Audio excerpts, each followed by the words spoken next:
Pause this video to read both the problem statement and the first two parts. The majority of this video is going to be used to explain the last part of this problem involving the stat crunch simulation.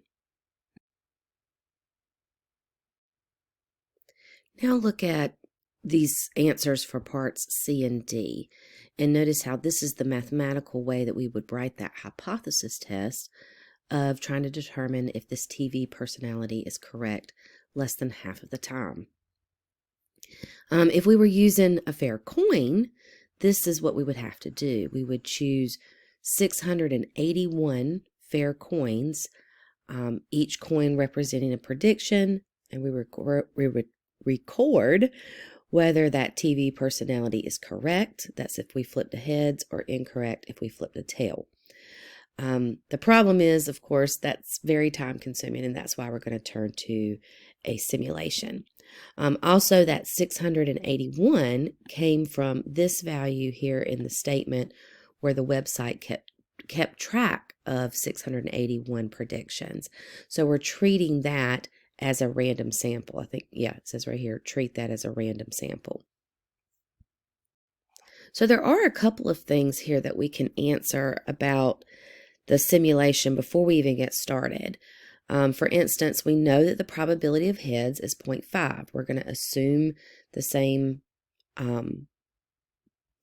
that assumption anyway comes from what we're assuming here in reality, that this TV personality is correct half of the time. The number of coins comes from the sample size, the 681. And then what we're going to determine is the number of coins, or how many samples, rather, we get with a number of coins of heads, rather, less than or equal to 311. Again, that value comes from that sample, that one sample that was collected. From this, we'll find a p-value and so forth and so on. That stuff comes from the actual simulation. So let me show you now what this looks like in the simulation. So we go to applets, down to simulation and coin flipping. Keep our probability of heads at 0.5. We do want to have the sample size here, 681. We want to find the number of samples less than or equal to, or heads rather, I'm sorry.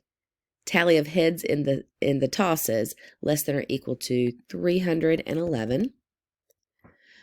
We are asked to use a fixed seed here, and the reason being is because otherwise we would all end up with different answers if we use a dynamic seed. So this is only for the purposes of typing in values below that match what my math lab has. So here's our fixed seed. So let's select that one and update it to what we're given over here, and then compute. Let's see here. We are then told to obtain a p-value and interpret the p-value with 2,000 repetitions. Okay, so I'll come back to my applet. I can do 1,000 runs and 1,000 more runs.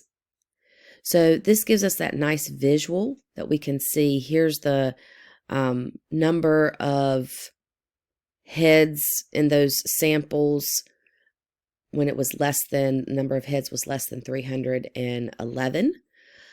So the proportion of times that happens here, or that proportion, is 0.0145. That's our p-value. Rounded to 3 decimal places is 0.015. Okay, so again, that's where this comes from.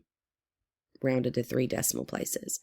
In other words, we can say that about 2 out of every 100 repetitions of this study, we would expect to observe 311 or fewer correct predictions out of the total sample size of 681.